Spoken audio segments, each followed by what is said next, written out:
Speaking at today's Businessman's Club lunch, Professor Colin Kay, the Associate Professor of Physics at Newcastle University, spoke about the comet and also about the man the comet was named after, Edmund Halley.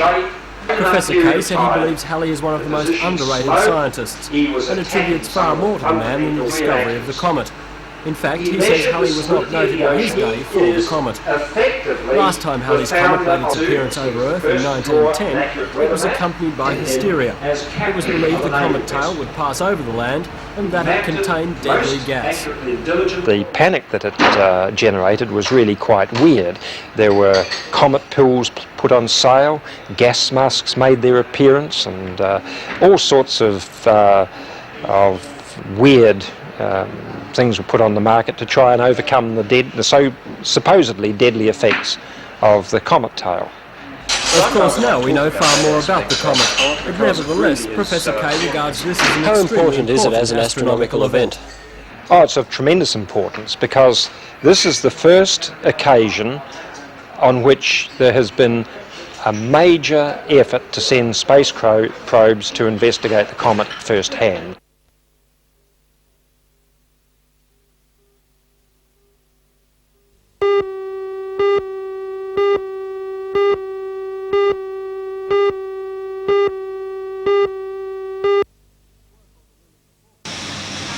Work on the William IV project has come a long way since it began in June last year. Just 7 months down the track, and it's well on the way to looking like a traditional steamer. To date, $100,000 and countless hours of labour have taken it 20% of the way towards completion. Today they completed the rather spectacular task of steam bending and attaching the ribbing, and as such have now completed the whole framework. The next job is the task of fitting the planking. It's expected to take until June before that's complete. The Build a Sailor vessel will be finished in late 1987 and should be launched at the Port Stephens Shire Twin Rivers Festival of that year. Then the steamer will begin its public life, working around Newcastle Harbour and up the Hunter River as far as Morpeth as a floating museum of ships and shipping of its era. There's no doubt the William IV is a historically important project, but it will not only serve as a reminder that the Hunter is the birthplace of shipbuilding in Australia, it will also be a source of ongoing employment. Already the project has provided work for 3 people who are out of a job, and it's expected that more jobs in various areas will be provided as the project develops. One of the people now employed on the project is one of only a handful of female shipwright apprentices in Australia. Jenny Urrig from Seaham was employed at the Maritime Museum and is now doing her share of work on the William IV.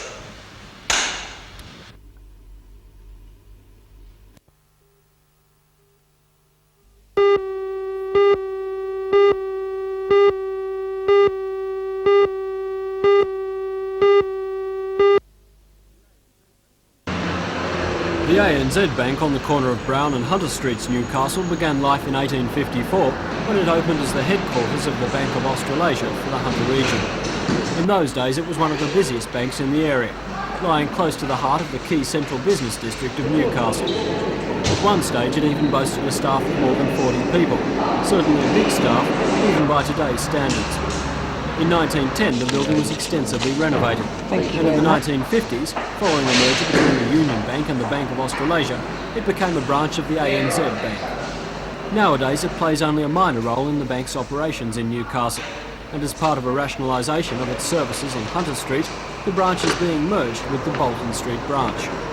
Branch manager Ron Bracken says it's a sad occasion in the branch's life. We've been here for a long time, and the bank agonised for many years about the decision to dispose of it, but it doesn't come up to what's required today in banking as far as service is concerned. It would cost a lot of money to bring it up to standard, and we already have 2 branches nearby in Hunter Street, so the decision was made reluctantly that we will close this one and merge it with Bolton Street. The building will now go up for sale, and while it's not classified, it's hoped this important piece of the region's banking history will survive.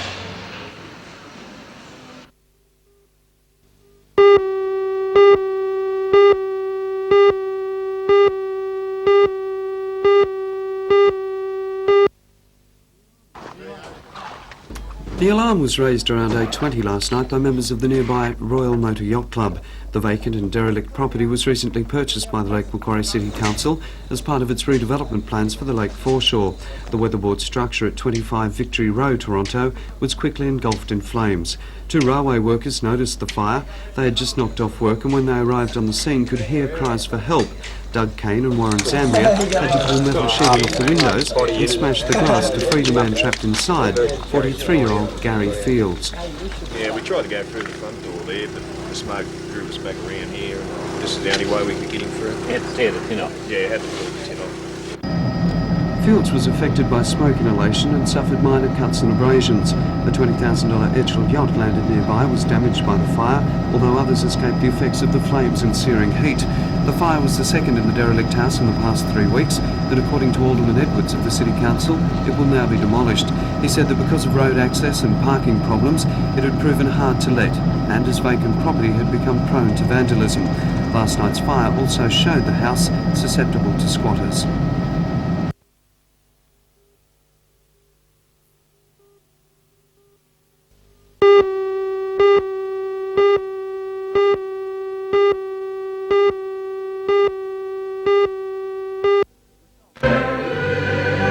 The Salvation Army, or the Army Without Guns as they're otherwise known, supports the designation by the United Nations of 1986 as International Year of Peace.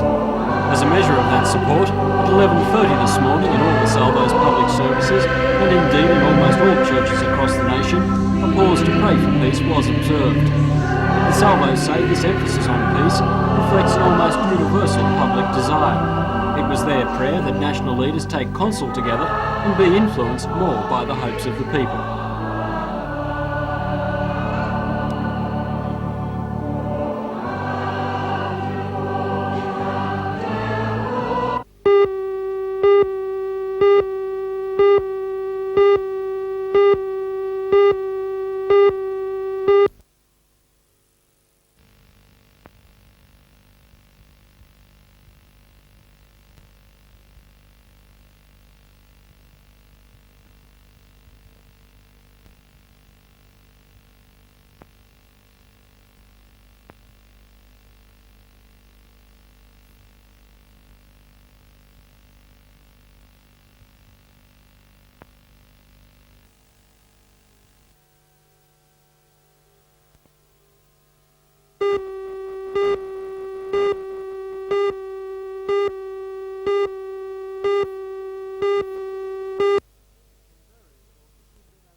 From various sources, we've been able to build a list of what we believe are all the local passengers aboard the ill-fated Russian cruise liner. This list may not be complete. Mr. and Mrs. Norwood are an elderly couple from Bullaroo. Ellen Ethel and John Fowler are listed as Newcastle residents. Mr. and Mrs. Cartwright are from Marmong Point. Ms. Dillon and Miss Cottle are also on the passenger list. They're from Niagara Park near Gosford. The Mikhail Lermontov is no stranger to our port. The ship took on local passengers in February last year for a South Pacific cruise. The sister ship, the Alexander Pushkin, is cruising the islands at the moment.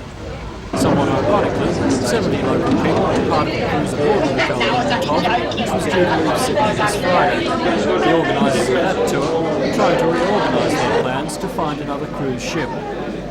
The Mikhail Lermontov was built in 1972 and extensively refurbished in West Germany 4 years ago, and by cruise ship standards was only a very young vessel. Local travel agents had been considering using the ship for cruises out of Newcastle again next year. Local passengers were amongst those that arrived at Sydney's Mascot Airport last night. The majority were met there by families, relieved that their loved ones were well after their ordeal. They arrived back home in the Hunter late last night, very tired and looking forward to a good night's sleep.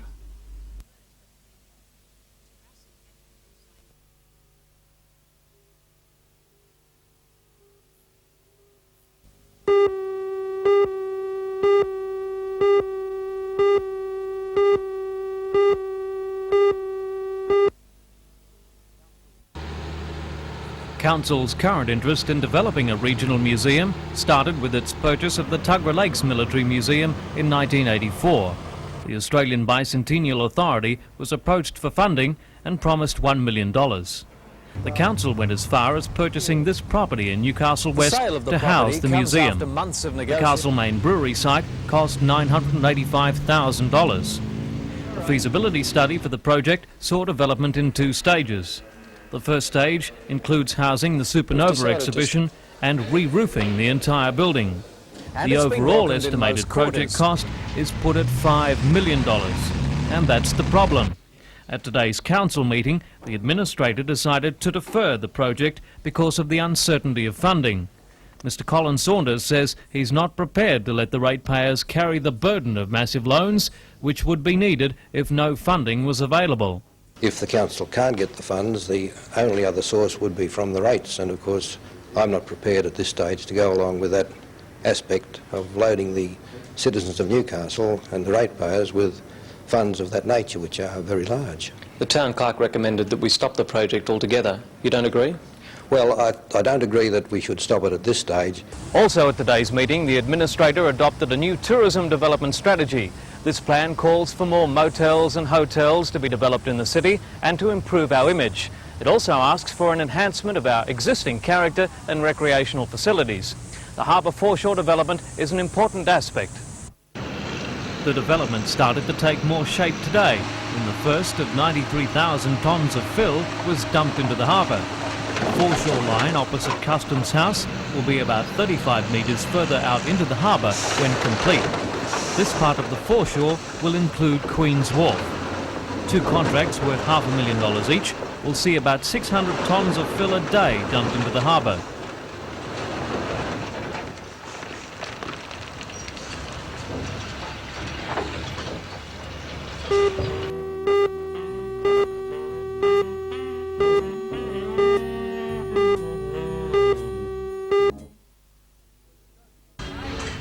When the show begins on Thursday, Sideshow Alley will be in full swing. Already yesterday afternoon, many of the rides and attractions were in place, awaiting the hordes of youngsters who will come to the show. Most of the sideshow attendants take their stalls and rides to shows throughout Australia, and so now is the time for fine-tuning before they come in for a workout from the sea of kids. The Ferris wheel was just a skeleton yesterday, but it was taking shape quickly. The track for the dodging cars was being laid, and it was apparent that a lot of hard, laborious work goes into a show like this one. All around the showground there were people working on this and that stall or ride. The show runs for 3 days from Thursday to Saturday, and if Sideshow Alley is not your cup of tea, then there are many events from ring events to art shows to cater for everyone.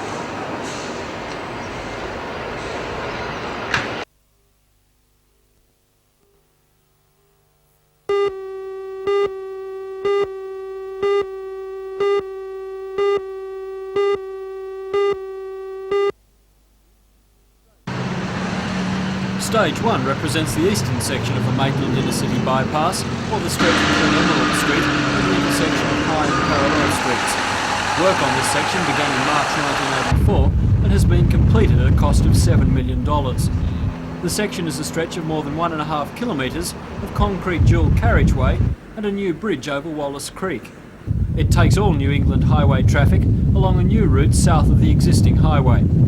Access to the old highway is possible via the Newcastle Road connection and from the signal-controlled High Street connection. Work on the High Street connection is still in progress and access is possible but restricted.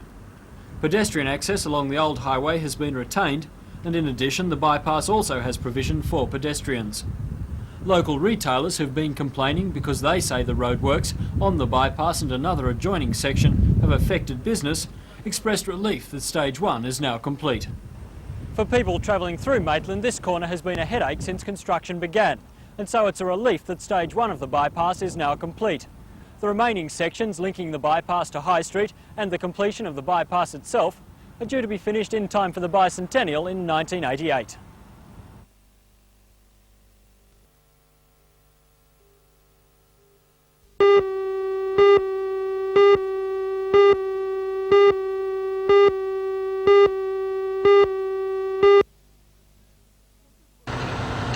Tempers were frayed and emotions were running high at the usually quiet township of Summerland Point today.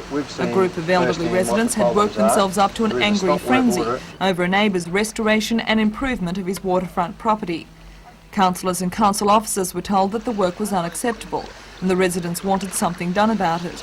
But Deputy Shire President Bob Mann says that the owner's overdue application would go on display and would be considered by council like any other. Although the residents have not spoken to George Adams about his home improvements, they are convinced that he has ulterior motives. We're afraid that Mr Adams is going to turn this into a commercial site because he is the owner of two, or he manages or whatever, of two airways, which is Adams Airways, Adams Aviation and Less Air. He was saying, though, that he's just going to be using it for his own use. Have you spoken to Mr Adams about this? No, he hasn't spoken to any of us, but he did say on TV last time he was only going to use it for his own use, and we'd be quite happy about it, quite pleased and quite happy if he does do this. This lack of communication and the innuendos that are distressing Mr Adams. He says he will sue if the allegations continue. He says all he wants to do is finish his jetty and slipways without further interruption. Repair, which we carried out on the slipway and the jetty, is a very minute magnitude, so I can't see that have any impact at all on the environment. In fact, people who have longer jetties and longer slipways and bigger ramps than mine had to do more work really to achieve the same.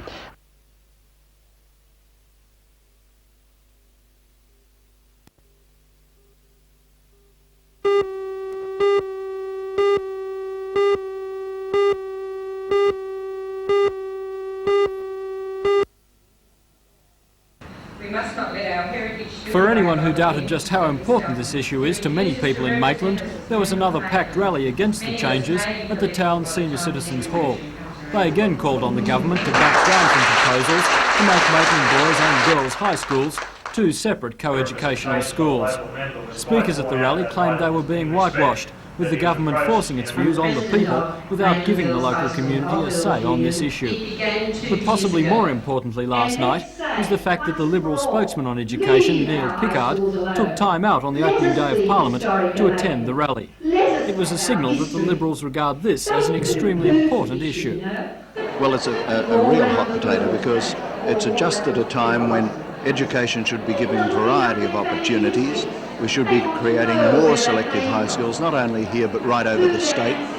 We should also be looking at the question of variety of opportunities in special interest schools and comprehensive schools. And for the Minister to try to force these into one mould and make educational clones of everybody, I think is the most disastrous thing at all. It takes also away from the local people any actual say, any freedom, any right to determine their own future and the educational opportunity of their children.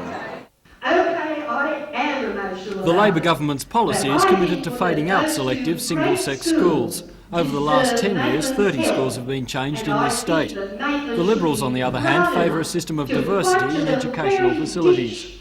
They say this variety of opportunity would cater for the different capacities and abilities of people and so better equip them for the future. Mr Pickard says this issue has long been political. The fight to stop the Labor government's changes to the Maitland Boys and Girls High School is growing at both the community and political level, and it now seems clear that this issue may develop into far more of a political stumbling block than local member Alan Walsh and the Labor government would ever have feared.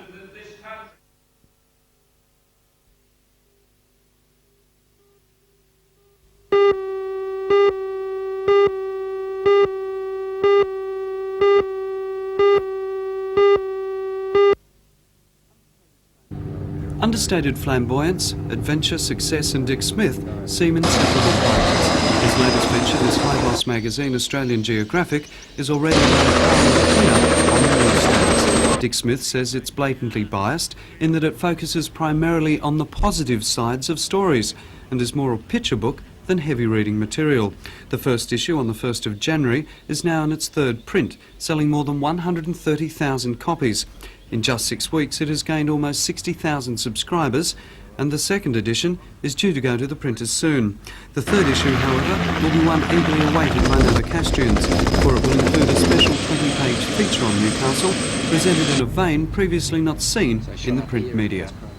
One of the problems, especially in the Sydney media, we tend not to hear about Newcastle unless something's gone wrong, unless there's an industrial problem or something like that. And we're showing that there's plenty of positive things about Newcastle. Now, everyone who lives here knows that, but a lot of other people don't, and so that's what we're doing.